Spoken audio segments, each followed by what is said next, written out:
nationale, il y a la statue de Colbert, ce gros fils de p*** qui a écrit.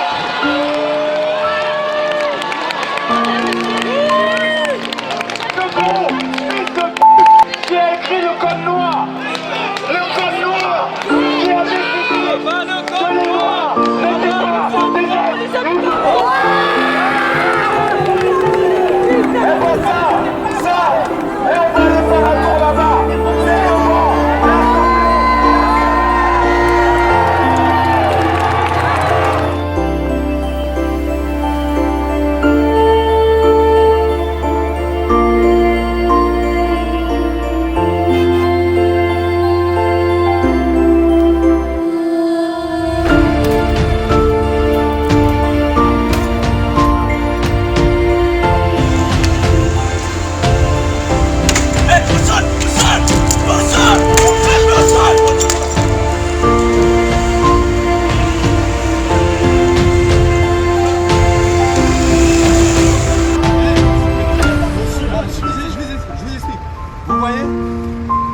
sont de l'autre côté de l'Assemblée. Ça, c'est une statue qui vient trôner la négrophobie, le meurtre des Noirs, le viol des Noirs, la torture des Noirs. Et pourtant, vous voyez, au lieu d'arrêter les gens qui cautionnent cette cruauté, ils viennent m'arrêter moi. Vous protégez le peuple ou vous protégez Monsieur, c'est interdit, s'il vous plaît. Non, c'est interdit, c'est le racisme. Et cet homme-là est l'apologie de la négrophobie.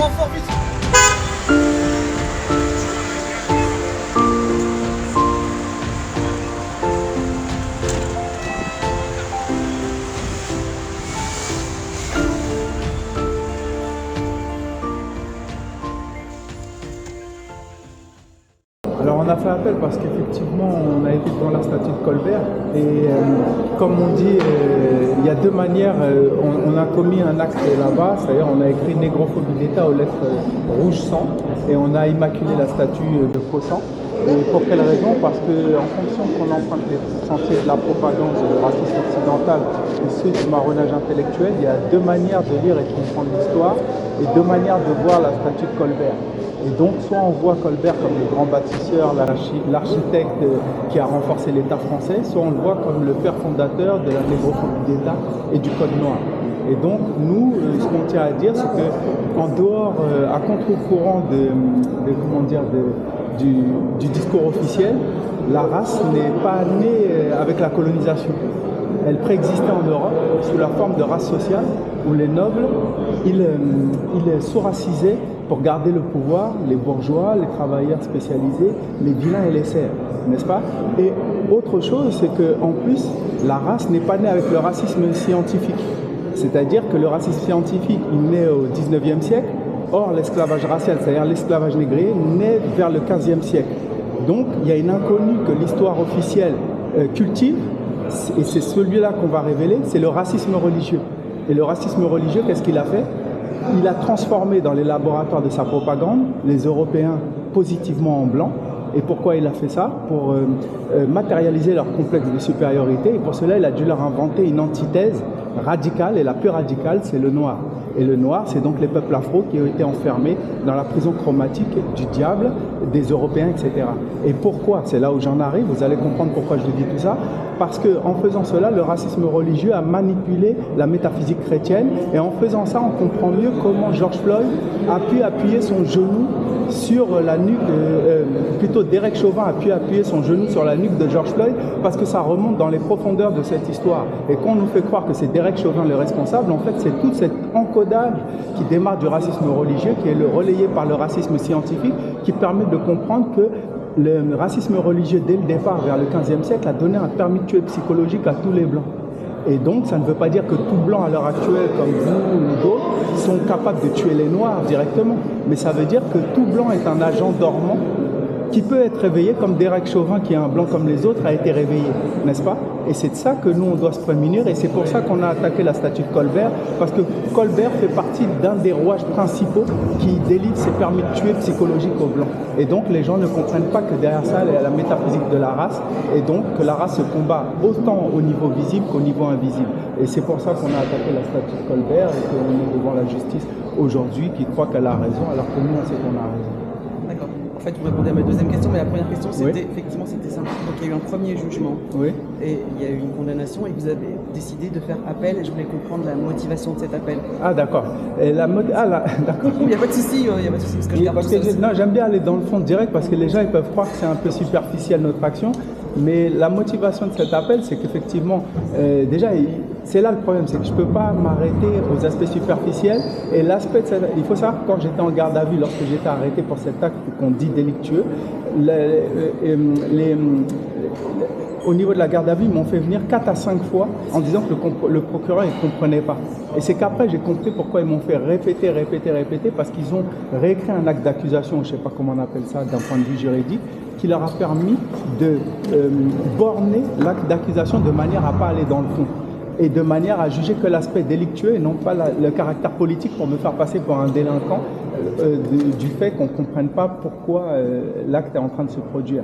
Et donc, en fait, moi, pourquoi on a fait appel, c'est d'une part parce que c'est totalement injuste, parce qu'on parle de crimes contre l'humanité, afro notamment, mais aussi de tous les autres crimes contre l'humanité, et qu'ils s'arrangent pour faire semblant de rendre la justice qu'ils ne rendent jamais. Et donc, ils nous font passer pour des délictueux ou des délinquants, ce que nous ne sommes pas, et qu'en fait, ils inversent la charge. C'est-à-dire que plutôt que de pointer du doigt leurs crimes contre l'humanité, ils nous pointent comme les criminels. Donc, on ne peut pas accepter ça, et c'est pour ça qu'on fait appel. Et aussi, parce que moi, ça me fait plaisir aussi de regarder dans les yeux la petite fille de la justice qui a légitimé le code noir. Et la justice actuelle n'est rien d'autre que la petite fille de cette justice. Et donc aujourd'hui, on lui donne l'occasion de sortir des pas de son arrière-grand-père ou grand-mère qui a justement légitimé le code noir. Et donc, on ne vient pas ici en pensant qu'on a affaire à la justice. On dit qu'on a affaire à une institution qui s'est autoproclamée la justice et qu'aujourd'hui, elle va nous montrer si elle est ou pas la justice.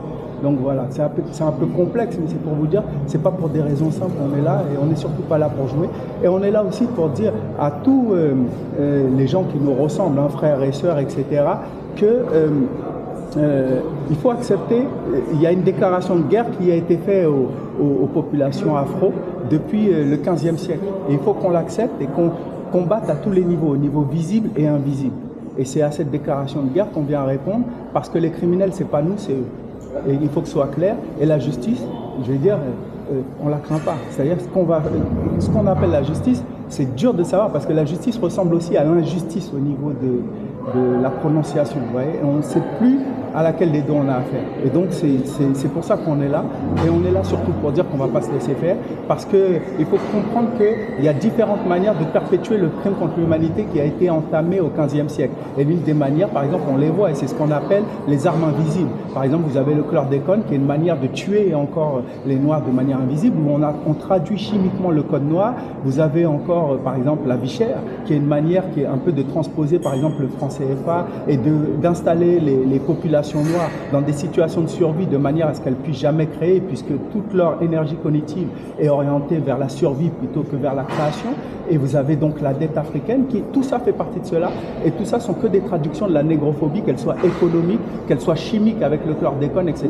Et nous, on est là pour montrer qu'il y a une génération qui continue le combat des générations d'avant et qui ne va pas se laisser faire. Et que si l'État français nous fait la guerre, on va lui faire la guerre.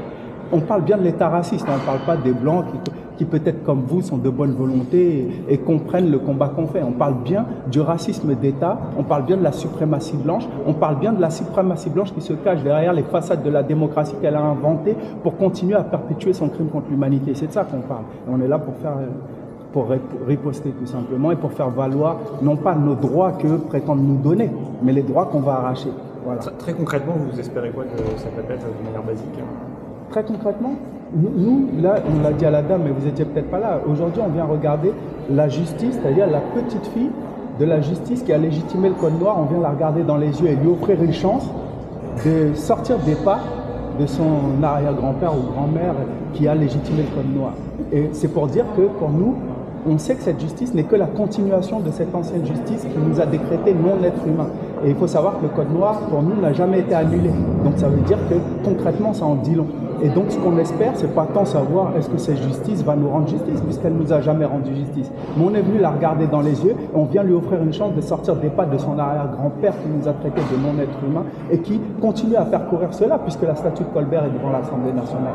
Donc on vous dit, on n'est pas là pour rigoler, ça c'est une chose qui est claire. Mais sortir des pas, c'est un non-lieu, c'est une relaxe, c'est... Sortir, moi, ce que dit la justice en termes de traduction, ça c'est les avocats qui vont vous en parler.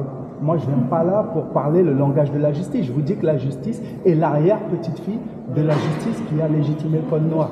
Donc moi, c'est ça que je regarde. Donc je ne suis pas là pour vous conforter dans un langage qu'on m'impose. Le langage de la justice française ne m'intéresse pas. Moi, je suis là pour me battre pour ma dignité, la dignité des miens, et eux-mêmes, je les encourage à se battre pour leur dignité. Le langage que parle cette justice française ne me parle pas, puisqu'il me traite de non-humain. Et quand il met la statue de Colbert devant l'Assemblée nationale, il confirme cette position de non-humain. Donc vous voyez, vous ne pouvez pas me faire parler une langue qui m'oblige à être un blanc. Vous voyez, je suis autre chose que ce que les Blancs ont fait de moi. C'est aller au bout de ses idées en somme. Oui, en tout cas, c'est tout ce que j'ai essayé de dire. Vous voyez, et j'invite tous les gens qui ont été enfermés dans l'identité négrocidaire de noir à prendre conscience du piège dans lequel on nous a enfermés, parce que je le redis, c'est un permis de tuer psychologique, et qu'ils comprennent que ça veut dire que la guerre se situe à deux niveaux, le niveau physique et le niveau psychologique. Et il faut qu'on mène cette guerre dans les deux niveaux. C'est ce qu'on appelle une riposte totale. Donc voilà. Très bien, merci. Merci à vous.